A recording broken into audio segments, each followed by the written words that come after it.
जब रास्ते दिखाई ना दे तो यह कहानी जरूर देख लेना। आपके लिए एक छोटी सी कहानी। यह कहानी महाभारत के युद्ध के प्रारंभ होने से पहले युद्ध भूमि को तैयार किया जा रहा था।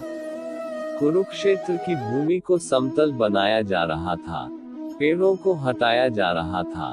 उस युद्ध भूमि का मुआयना करने के लिए एक दिन पहले निरीक्षण करने के लिए भगवान श्री कृष्ण और उनके मित्र धनुर्धर अर्जुन पहुंचे। वो मुआयना कर रहे थे, देख रहे थे तैयारी किस तरीके से चल रही है। तभी एक चिड़िया उड़ती उड़ती आई और भगवान श्री कृष्ण के पास आकर के बोली कि भगवान, मुझसे क्या गलती हो गई, मेरी दुनिया आपने उजाड़ दी। यहाँ युद्ध भूमि को तैयार किया जा रहा है, पेड़ों को गिराया जा रहा है। एक हाथी ने आकर के मेरा पेड़ गिरा दिया, मेरा घोंसला उस पर था, वो घोंसला गिर करके जमीन पर आ गया, उसमें नन्हे नन्हे बच्चे हैं, हमारी जान बचा लीजिए भगवान, अब सब कुछ आपके हवाले है। भगवान श्री कृष्ण ने कहा कि मैं इसमें क्या कर सकता हूँ, मैं तुम्हारी मदद नहीं कर सकता। यह तो नियति का पहिया है, समय का पहिया घूमता चला जाता है, इसमें मैं क्या कर सकता हूँ बताओ। वो चिड़िया रुआसी हो करके बोली कि भगवान, मुझे बस एक इजाजत दे दीजिए। भगवान ने कहा कि बोलूं, क्या पूछना है, क्या इजाजत चाहिए। तो उस चिड़िया ने कहा कि भगवान, मैं आप पर विश्वास तो कर सकती हूँ ना। भगवान ने हाँ भरी।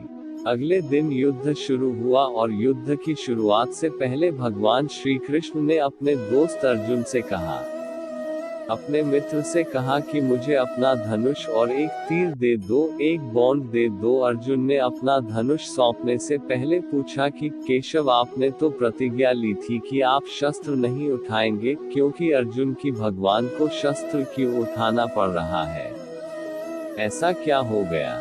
तो भगवान श्री कृष्ण ने कहा कि उस सामने हाथी देख रहे हो, उस हाथी ने उस चिड़िया का घोंसला गिराया, उस पेड़ को नष्ट कर दिया जिस पर उस चिड़िया का घोंसला था, मुझे कुछ तो करना पड़ेगा। अर्जुन समझ गया भगवान श्री कृष्ण ने वो धनुष लिया है, एक तीर छोड़ा, लेकिन ये क्या, वो तीर जाकर के हाथी को लगा ही नहीं, उसके गले में घंटी लटकी थी, उस पर जाकर के लगा और वो घंटी नीचे जमीन पर गिर गई। अर्जुन हंसने लगा और कहने लगा कि माधव, आपसे नहीं हो पाया, मुझे मौका दीजिए, 1 मिनट, मैं उस हाथी को नष्ट कर दूंगा, खत्म कर दूंगा। भगवान ने कहा कि नहीं नहीं हो गया, बस इतना काफी था। अर्जुन ने भी ज्यादा सवाल जवाब नहीं किए।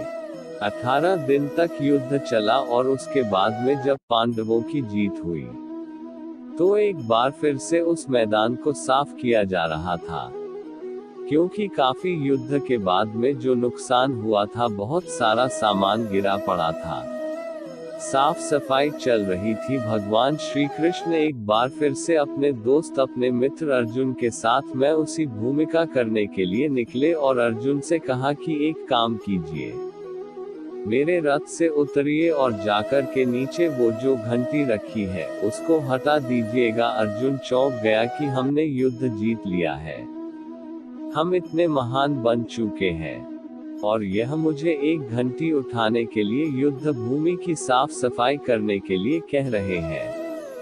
लेकिन जानता था भगवान है, कुछ भी कह सकते हैं। रथ से नीचे उतरा, जा करके उस घंटी को उठाया, साइड किया और जैसे ही उस घंटी को उठाया वैसे ही उसके नीचे से नन्हे नन्हे बच्चे चिड़िया के फड़फड़ाते हुए उड़ान भर ली, उन्होंने उड़ गए। अर्जुन की आंखें नम हो गई। उस घंटी के नीचे था वो घोंसला उस चिड़िया का जो मदद मांगने आई थी। 18 दिन के युद्ध में वो चिड़िया और उसके बच्चे सुरक्षित रहे, क्योंकि घंटी वहां पर उनका सुरक्षा कवच बनकर आ चुकी थी। चिड़िया ने शुरुआत में सिर्फ ये कहा था कि क्या भगवान, मैं आप पर विश्वास तो कर सकती हो ना, और भगवान ने हाँ भरी थी। कहानी बहुत छोटी है लेकिन हमें सिखाती है कि दुनिया में हमारे सामने चाहे जो परिस्थिति आ जाए, एक काम कीजिएगा, अपने जीवन को ऊपर वाले को सौंप दीजिएगा, क्योंकि आप जीवन भर में जितना कर सकते हैं उससे कहीं ज्यादा तो वो एक पल में कर सकता है। हमेशा आपसे कहता हूँ कि ऊपर वाले के आशीर्वाद के साथ, अपनी सच्ची मेहनत के साथ और अपनी फैमिली के प्यार के साथ कर दिखाओ कुछ ऐसा कि दुनिया करना चाहे आपके जैसा।